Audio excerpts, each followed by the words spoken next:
The second reform is NET, and this is basically a very interesting incentive program for teachers. So the schools will compete. There's a tournament. The schools will compete, and depending on the result, the outcome of this tournament, the teachers in the school will get a bonus, money, basically. They will double the salary, or they will give them 1 or 2 salaries. What we find again, it's no evidence that this reform had a significant impact on labor market outcomes.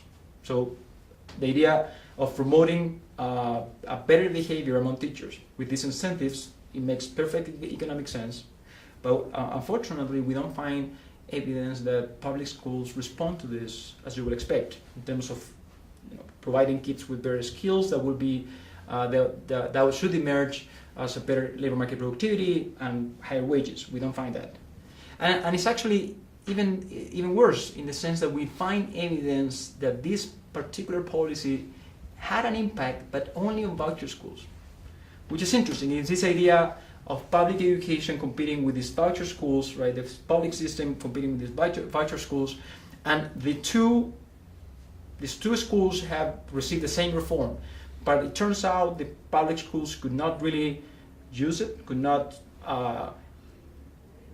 incorporate incentives or to promote a better behavior, or at least to promote a better quality, otherwise it would have been reflected on earnings.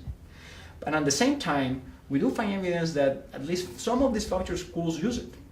So they respond to these incentives, and those kids did better, not only in the schooling, in the college admission test, but also on labor market productivity. So that's something it's telling us again when it comes to this policy discussion these days, how to reform the schooling system, right? We should look at these results and say, well, it might be the case that public education, public schools are not really competing. So it's not that you want to affect voucher schools. You could say, look, you know what we're going to do? We're going to shut down these voucher schools. Let's try to, have the state taking over them. It's not clear. What you want to do is to improve the quality of public education and make it more competitive. I think that's the main message from our paper, and unfortunately it's just a pity that these reforms that were well thought, well designed, didn't work.